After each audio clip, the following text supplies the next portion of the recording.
Hi hello welcome to post 360. నేను మీ మురళీ రాపల్లి. కే Paul, అందరూ కే Paul ని ఒక కామెడియన్ లా, ఒక జోకర్ లా క్రియేట్ చేశారు. ఎస్, అతన్ని క్రియేట్ చేశారు. చివరికి అతనిలో ఉన్నటువంటి ప్రతిభను కూడా తొక్కేశారు. ఒక పిచ్చివాళ్లాగా ప్రపంచానికి పరిచయం చేయడం కోసం చాలా మంది రాజకీయ నాయకులు, చాలా మీడియా సంస్థలు చాలా కష్టపడ్డారు. చివరికి తను నిజం చెప్పినా కూడా నమ్మలేని స్థితికి తీసుకెళ్లారు. ప్రపంచంలోనే బోయింగ్ 747 విమానం పర్సనల్ గా కలిగిన వ్యక్తి కేవలం కే పాల్ గారే. ప్రపంచ దేశాల్లో ఎక్కడికి వెళ్ళినా కే పాల్ గారికి దొరికే గౌరవం అంతా ఇంత కాదు. ప్రైమ్ మినిస్టర్స్ కి ఈక్వల్ గా ఆయనకి గౌరవం దక్కుతుంది. కానీ ఇండియాలో మాత్రం కే పాల్ ని ఆటల అరటిపండ్ల కూరలో కరివేపాకులా క్రియేట్ చేశారు. ఆయన సత్తా, ఆయన సామర్థ్యం తెలుసు కాబట్టి ఆయన ప్రత్యక్ష రాజకీయాల్లోకి వస్తే చాలా మంది జీవితాలు తల్ల క్రిందులు అవుతాయి కాబట్టి కే పాల్ ని తొక్కేస్తూనే ఉన్నారు. కే పాల్ గారు కూడా ప్రొఫెషనల్ గా మాట్లాడితే చాలా బాగుండేది. అప్పుడప్పుడు ఆయన నోటికి వచ్చినట్టు మాట్లాడుతూ ఉంటారు. సరే, కే పాల్ గారి గురించి ఇంట్రొడక్షన్ బానే ఉంది. ఎప్పుడైనా ఒక విషయం గుర్తుంచుకోండి, కత్తి వాడేవాడి చేతిలో ఉంటేనే బాగుంటుంది. కే పాల్ లాంటి వ్యక్తిని ఆంధ్రప్రదేశ్ కానీ దేశవ్యాప్తంగా ఎలా వాడుకోవాలో ఎవరికి తెలియట్లా. కొంతమంది అరాకొరగా వాడుకొని పక్కన పెట్టేశారు. కొన్ని ఫండ్స్ రాగానే అమ్మో ఎంత అనేసి ఆగిపోయారు. కానీ కత్తి లాంటి కే పాల్ ని కరెక్ట్ గా వాడితే ఆంధ్రప్రదేశ్ భవిష్యత్ 5 సంవత్సరాల్లో మొత్తం మారిపోతుంది అంటాను. ఎటువంటి సందేహం లేదు, నిజం చెప్పాలి. ఈ క్రమంలోనే మనందరికి తెలుసు ఎమన్, ఒక అమ్మాయి నిమిషా ప్రియా. తన కేసు మీకు క్లియర్ గా తెలిసి ఉంటుంది. ఎవరైనా తెలియని వాళ్ళు ఉంటే నేను ఒక చిన్న నిమిషంలో చెప్పేస్తాను. ఇక్కడ నుంచి నర్సుగా ఎమన్ వెళ్ళింది నిమిషా ప్రియ. అక్కడ చాలా హాస్పిటల్స్ లో నర్సుగా పనిచేసింది. తర్వాత సొంతగా ఒక క్లినిక్ పెట్టింది. ఆ క్లినిక్ కి ఎమన్ చట్టాల ప్రకారం లోకల్ గా ఉన్న ఎవరైనా కూడా గార్డియన్ గా ఉండాలి, లేదంటే పార్ట్నర్ గా ఉండాలి. అప్పుడు మాత్రమే పర్మిషన్స్ ఇస్తారు. ఆ క్రమంలోనే తలాల్ మెహందీ అనే వ్యక్తిని తను హెల్ప్ అడగడం జరిగింది. తను ఆ ఇంట్లోనే ఉంటుంది. ఆ ఇంటి వారే తలాల్ మెహందీ. అతన్ని హెల్ప్ అడిగితే తను కూడా సంతకం పెట్టాడు. అలా అతని పార్ట్నర్షిప్ లో ఈవిడ బిజినెస్ రన్ చేసుకుంటూ వెళ్ళిపోతుంది నిమిషా ప్రియ. రాను రాను వీళ్ళిద్దరి మధ్యలో మనస్పర్ధలు, దూరం బాగా పెరిగిపోయింది. నిమిషా ప్రియ అనుకుంది తనకున్న ప్రాపర్టీస్ అని అమ్ముకొని ఇండియా రావాలి అనుకుంది. కానీ ఎవరైతే తలాల్ మెహదీ అనే అతను ఉన్నాడో అతను దానికి ఒప్పుకోలే. ఆల్రెడీ వీళ్ళిద్దరికి మధ్య కొంత పర్సనల్ గా ఫిజికల్ అఫైర్ నడుస్తుందనేసి లోకల్ గా వార్తలు చాలా వినిపించాయి. తత్కారణంగానే ఈ అమ్మాయి మొత్తం ప్రాపర్టీస్ అమ్ముకొని వెళ్ళిపోతే మళ్ళీ ఎమన్ రాదు కాబట్టి వెళ్లకుండా ఆయన అడ్డుపడుతూ ఉన్నాడు. తన పిల్లల్ని, హస్బెండ్ ని చూడటానికి తను చాలా కష్టపడుతూ ఉంది. సో చివరికి ఎలాగైనా అమ్మాలని కాళ్ళు వేళ్ళపడినా కూడా మనోడు ఒప్పుకోరంటే ఒప్పుకోరు. ఆ కారణంగానే ఆవిడ కొద్దిగా మొత్తం ముందు ఎక్కువ డోస్ ఇచ్చింది, తను చంపేసింది. ఇది జరిగింది. ఆ తర్వాత తను క్లియర్ గా చెప్పింది, నన్ను అనేక విధాలుగా అడ్డుకున్నాడు, నేను ఇంటికి వెళ్ళడానికి ఒప్పుకోవట్లేదు, నా ప్రాపర్టీస్ నన్ను ఉపయోగించుకునివ్వట్లేదు, యమన్ చట్టాల ప్రకారం నేను ఇప్పుడు వెళ్ళాలంటే ఈ ప్రాపర్టీస్ అమ్మాలంటే వాడు సంతకం పెట్టాలి, ఆడేమి సంతకం పెడతలేదు, ఇలా చాలా చెప్పింది. పోలీసులు అరెస్ట్ చేసిన తర్వాత కానీ తనని దోషిగా నిర్ధారించి, నువ్వు చేసిన తప్పే, ఒక మనిషిని చంపేయడం తప్పే అంటూ దోషిగా నిర్ధారించి, ఒకవేళ ఆవిడ గనక నిజంగానే ఆ ప్రాపర్టీని అమ్ముకోగలిగితే ఈ పని చేసేది కదా. అడ్డుకున్నది ఎవడో ఆడే. ఇప్పుడు ఆ ప్రాపర్టీని అమ్మలేక, ఇంటికి వెళ్ళలేక, వాడేం పంపించక తనని మానసికంగా, శారీరకంగా ఇబ్బంది పెడుతూ ఉంటే తాను తట్టుకోలేక చేశానని చెప్పినా కూడా యమన్ చట్టాలు ఎప్పుడు వాళ్ళ పౌరుల వైపే ఉంటాయి, బయట వాళ్ళ వైపు ఉండవు. ఆ కారణంగానే నిమిషా ప్రియని ఉరి శిక్ష కన్ఫర్మ్ చేసింది కోర్టు. ఎందుకంటే వాళ్ళ దేశ పౌరుని చంపేది కాబట్టి. ఇప్పుడు ఆవిడ్ని 16వ తారీఖు అంటే ఈ రోజు ఉరి తీయాలి. నిమిషా ప్రియని ఉరి తీస్తూ ఉన్నారు. ఇండియన్ నర్సు చనిపోతూ ఉందంటూ కొంతకాలంగా వార్తలు వస్తూనే ఉన్నాయి. అయితే గవర్నమెంట్లు దీని గురించి పట్టించుకున్నాయా అంటే ఏ ఒక్క గవర్నమెంట్ కూడా దీని గురించి పట్టించుకోలేదు. ఎందుకంటే పాపం ఆవిడ క్రిస్టియన్, నిమిష ప్రియ నేమ్రా. మన హిందూ దేశం కదా, హిందువుల్ని పట్టించుకుంటారు. మన దేశంలో క్రిస్టియన్స్ కి అంత ఇంపార్టెన్స్ ఉండదు. సో మోడీ గవర్నమెంట్ ఈ విషయంలో ఏమి చేయలేరని చేతులు ఎత్తేసింది. ఎందుకు? ఆల్రెడీ దీన్ని కోర్టు ముందుకు తీసుకెళ్లారు.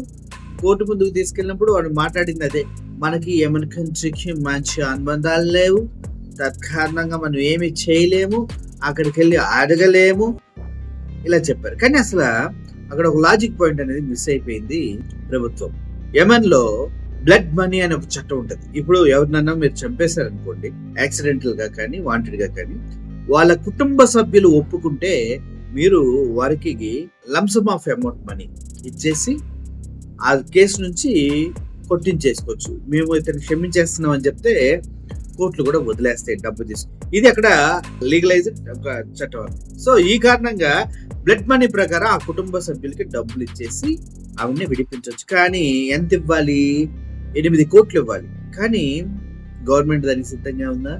ఒక ఇండియన్ నర్స్ యెమెన్ లో ఉరిశిక్ష పట్టి చచ్చిపోతూ ఉంటే ఇక్కడ నుంచి 8 కోట్లు ఇచ్చి తనని రక్షించాలన్న విషయం తెలిసినప్పుడు కూడా అది ఇవ్వకుండా కనీసం అటువైపు ఆలోచించకుండా ఆవిడ మనం రక్షించలేం, వదిలేద్దాం అని చెప్పేశారు. జస్టిస్ సందీప్ మెహ్రా గారు మాట్లాడుతూ ఇది చాలా బాధాకరమైన విషయం, మనం ఆవిడని రక్షించబోవటం అనేది చాలా చాలా బాధాకర విషయం, ఎట్టి పరిస్థితుల్లో ఆవిడని ఎలాగైనా రక్షించడానికి మార్గాలు అన్వేషించండి అంటూ ఆయన కూడా బాధపడుతూ ఆ కేసుని నెక్స్ట్ వాయిదాకి ఇవ్వటం జరిగింది. ఇన్ని పాసిబిలిటీస్ ఉన్నా కూడా ఆ అమ్మాయిని పట్టించుకోలేదు. కానీ ఇక్కడ ఒక వ్యక్తి గురించి మనం మాట్లాడుకోవాలి. ఆయనే కే పాల్ గురించి అందరూ అనుకుంటూ ఉంటారు. ఒక ఇష్టానుసారంగా మాట్లాడే ఒక వ్యక్తిగా, రాజకీయాల్లో ఒక జోకర్ గా, ఇవన్నీ క్రియేటెడ్ స్టోరీస్. నిజానికి ప్రపంచ దేశ అధినేతల పక్కన అగ్రపీఠంలో కూర్చోగలిగిన ఏకైక ఇండియన్ ఎవడైనా ఉన్నాడు అంటే దట్ ఈస్ కేఏ పాల్ మాత్రం. ఆయన వెళ్తే ప్రతి దేశ ప్రధాని, ప్రతి దేశం యొక్క ప్రైమ్ మినిస్టర్ ఎవరైనా కూడా, అధ్యక్షులైనా కూడా, ఎవరైనా కూడా ఆయనకి రాగానే లేచి నుంచుంటారు. ఆయన కోసం ప్రత్యేకంగా ఒక సీటును రెడీ చేస్తారు కూర్చోడానికి. అది కేఏ పాల్ రేంజ్. మరి కానీ మన ఇండియాలో పిచ్చోళ్ళగా రోడ్ల మీద చూస్తూ ఉంటాం. ఆయన మాట్లాడి అని గాలి మాటగా కొట్టేస్తూ ఉంటాం. అటువంటి వ్యక్తి వెళ్ళాడు, అటు తలాల్ ఫ్యామిలీతో మాట్లాడాడు, యెమెన్ గవర్నమెంట్ తో మాట్లాడాడు. ఆవిడకున్నటువంటి కేసు నుంచి తను బయటపడేయడానికి ఎంత కష్టపడ్డాడంటే అంత కష్టపడ్డాడు. చివరికి గవర్నమెంట్ తో మాట్లాడాడు, ఆవిడ ఉరిశిక్షని పోస్ట్ పోన్ చేయించాడు. చివరికి ఆ కుటుంబంతో మాట్లాడిన ఒక వీడియో మీరు చూడండి, వాళ్ళిద్దరి మధ్యలో మాట్లాడుతున్నారు.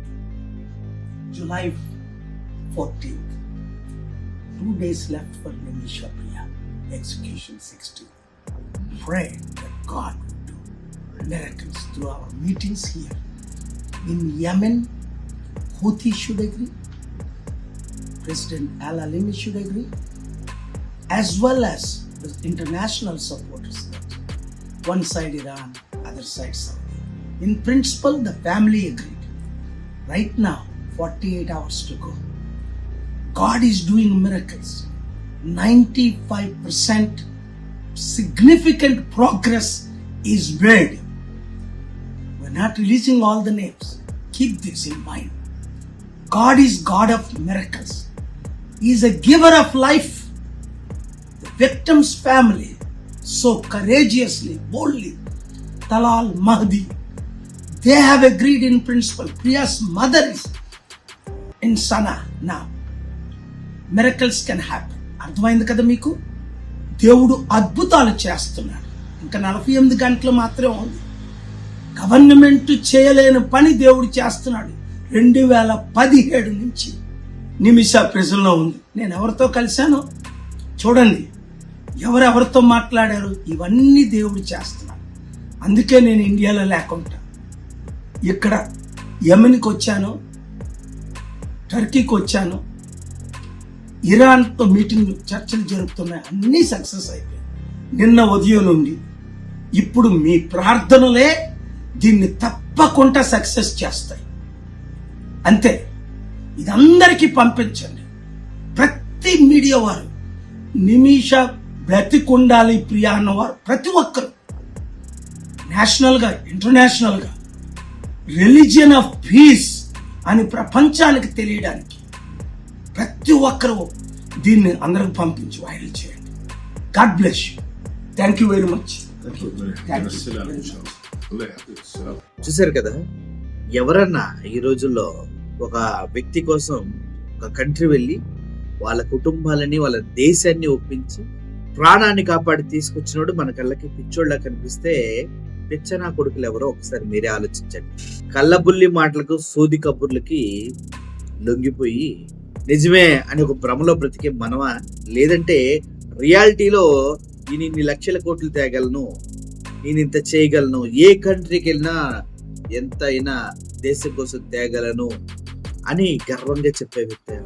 ఇప్పుడు కేఏ పాల్ గారు నిమిష ప్రియని డబ్బులు కట్టి రక్షించి తీసుకొస్తూ ఉన్నాడు. గవర్నమెంటల్ చేయలే, వ్యవస్థలు చేయలే, చంద్రబాబు నాయుడు చేయలే, మోడీ చేయలే, పవన్ కళ్యాణ్ ఆడోళ్ళంటే అంతంత ఇష్టమైనటువంటి పవన్ కళ్యాణ్ చేయలే. ఎవరు చేశారండి? దేశం మొత్తం పిచ్చోడిగా పిలువబడే కేఏ పాల్ చేశాడు. తన్ని పిచ్చోడిగా సృష్టించిన ఏ పిచ్చ నా కొడుకు కూడా కేఏ పాల్ చేసినట్టు చేయలే. ఏ పిచ్చ పేపర్లు అయితే ఎల్లో పేపర్లు కేఏ పాల్ ని అలా క్రియేట్ చేశాయో అవి ముక్కున వేలేసుకుని ఒక మత ప్రచారకుడు అని చెప్తూ ఉన్నారంటే వాళ్ళ ఛానల్లో వాళ్ళ న్యూస్ పేపర్లు ఎంత కుసంస్కారులో అర్థం చేసుకోండి. మన రాష్ట్రానికి చెందినటువంటి కేఏ పాల్ యమన్ గవర్నమెంట్ తో మాట్లాడి, తలాలహది కుటుంబంతో మాట్లాడి శాంతి చర్చలు చేసి 10 కోట్ల రూపాయలు వాళ్ళకి పే చేసి నిమిష ప్రాణాన్ని కాపాడి మన ఇండియాకి తీసుకొస్తూ ఉన్నాడు. ఇప్పుడు చెప్పండి రా, ఎవడరా మగాడు? మోడీగాడా మా బాలా? నేను ఎప్పుడు చెప్తా, ఏమీ లేనోడికి ఎగిరెగిరి పడతా ఉంటాడు, అన్నీ ఉన్నాడు అణిగిమణిగి ఉంటానే ఉంటాడు. ఇలా తప్పుడు ప్రచారాల్లో ఎప్పుడు ఒక ఐటమ్ గా మిగిలిపోతా ఉంటాడు. ఎందుకంటే వాడి తెలివి ప్రపంచానికి తెలిసింది, వాడి సత్తా ప్రపంచానికి తెలిసిందంటే రంగులేసుకుని ఎగిరి సొల్లు కబుర్లు చెప్పే సొట్ట నాయాలుగాలు మొత్తం మూసుకొని దెంగో అన్నమాట. అర్థమైందా? కేఏ పాల్ సార్, మీరు చేసింది చాలా చాలా చాలా మంచి విషయం, చాలా చాలా గొప్ప విషయం. ప్రాణం విలువ తెలిసి ప్రపంచంలో ఎవడు చేయలేనటువంటి సాహసం మీరు చేశారు, సక్సెస్ అయ్యారు. మీ స్టామినా ఏంటనేది టోటల్ ప్రపంచానికి తెలియజేశారు. Great K A Paul sir, hats off to you. ఒక ప్రాణం కోసం యమన్ కంట్రీ గవర్నమెంట్ తోటి, బాధిత కుటుంబంతో పోరాడి పోరాడి పోరాడి మీరు సాధించిన ఈ ప్రాణం విలువ మీ శక్తి. ఈ ప్రాణం విలువ ప్రపంచానికి మీ యొక్క గొప్పతనాన్ని చెప్పగలుగుతూ ఉంది. సొట్టనా ఎలగలి ఎవడో ఏదో మాట్లాడతాడు, కానీ అది నమ్మకండి. K A Paul is a legendary hero. హీరోని సినిమాల్లోనే చూస్తాం భయ్యా, రియల్ లైఫ్ లో ఎవడన్నా కనిపిస్తే వాడిని గుండె కత్తుకోవాలా. అటువంటి కేఏ పాల్ ని చిన్న చూపు చూసిన ప్రతి చెత్త నా కొడుక్కి నేను ఒకటే చెప్తున్నా, ఆయన దమ్ము ముందు రాజ్యాలే తల వచ్చారా? యమన్ కంట్రీయే తల వచ్చింది, అమెరికా తల ఉంచుతుంది. కేఏ పాల్ కనుసైగా చేస్తే ప్రతి గవర్నమెంట్ ఆయన మాటకి లోబడి ఉంటుంది. ఇది తెలియక పెచ్చనాయాలు, పిచ్చవాగుడు, పిచ్చ కథనాలు, పిచ్చ స్టోరీలు వేస్తూ ఉంటారు. నమ్మకండి. K A Paul sir, hats off to you. మీలాంటి వాళ్ళు రాజకీయాల్లో ఉండాలి. మీలాంటి నాయకులు నిజంగా ప్రజల కోసం ఎంతో చేయగలుగుతారు. ఒక ప్రాణం కోసం యమన్ కంట్రీ గవర్నమెంట్ తో పోరాడిన మీరు నిజంగా అధికారం వస్తే ప్రజల పక్షాన ప్రపంచంతోనే పోరాడగలరు అనే నమ్మకాన్ని మార్పు క్రియేట్ చేస్తూ ఉన్నారు. రాబోయే సార్వత్రిక ఎన్నికల్లో మీకు అండగా మా ఛానల్స్ ఉంటాయి అండ్ వి సపోర్ట్ యూ. గ్యారంటీగా మీరు ఒక రాజకీయ నాయకుడిగా గొప్పగా ఎదగాలని కోరుకుంటున్నాను. Thank you for watching this video. Murali signing off. Thank you so much.